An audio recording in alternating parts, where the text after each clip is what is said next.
कराची में दिन दहाड़े 60 लाख रुपए की बड़ी डकैती। 3 मुसल्लह मुलजिमान बैंक के बाहर शहरी से रकम लूटकर फरार हो गए, जबकि वारदात की सीसीटीवी फुटेज भी सामने आ गई।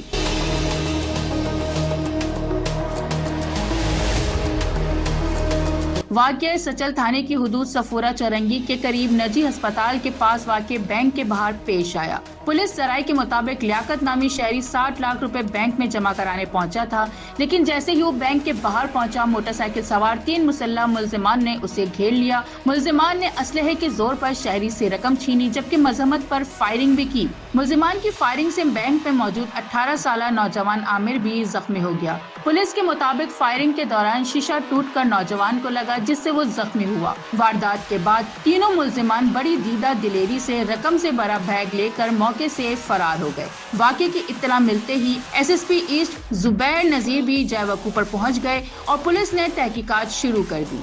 दूसरी जानिब वारदात की इब्तदाई सीसीटीवी फुटेज भी सामने आ गई है। फुटेज में मुबैना तौर पर मुसल्लह मुलजिमान को रकम से भरा बैग लेकर फरार होते देखा जा सकता है। अब पुलिस सीसीटीवी फुटेज और दीगर शवाहिद की मदद से मुलजिमान की शनाख्त और गिरफ्तारी की कोशिश कर रही है। 60 लाख रुपए की बड़ी रकम, बैंक के बाहर वारदात, 3 मुसल्लह मुलजिमान और फायरिंग के बाद फरार। कराची में एक और बड़ी डकैती ने शहरियों की सिक्योरिटी पर कई सवालात खड़े कर दिए।